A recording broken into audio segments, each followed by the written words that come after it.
Full jaundice typhoid ఉన్నా కూడా నిన్న కల్కి మూవీ చూడడం జరిగింది. 102 ఫీవర్ పెట్టుకొని ఎర్లీ మార్నింగ్ షో చూసా. కానీ తర్వాత వచ్చాక ఇంకా పూర్తి ఎక్కువై పడిపోవడం జరిగింది. అందుకే రివ్యూ ఈరోజు పెట్టడం జరుగుతుంది.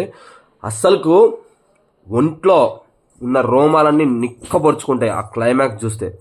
తర్వాత సినిమా స్టార్టింగ్ నుంచి ఎండింగ్ వరకు ఇది ఒక హాలీవుడ్ మూవీ లెవెల్లో తీశాడు నాగేశ్వరం. కానీ కొన్ని మనం పాజిటివ్స్ కంటే ముందు నెగిటివ్స్ మాట్లాడుకుంటే సరిపోతుంది, ఎందుకంటే తక్కువ ఉండేది అవే కాబట్టి. పాజిటివ్స్ చెప్పుకునేంత ఉంటాయి. ఇంకా నెగిటివ్స్ విషయానికి పోతే మెయిన్లీ ఈ స్టోరీ బిల్డింగ్లో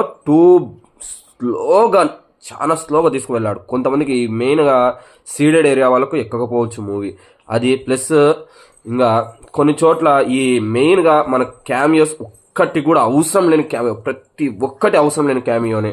మనకు ఆల్రెడీ చెప్పారు కాబట్టి వీడిది ఇంపార్టెంట్ క్యారెక్టర్ కానీ సెట్ కాలేదు భయ్య.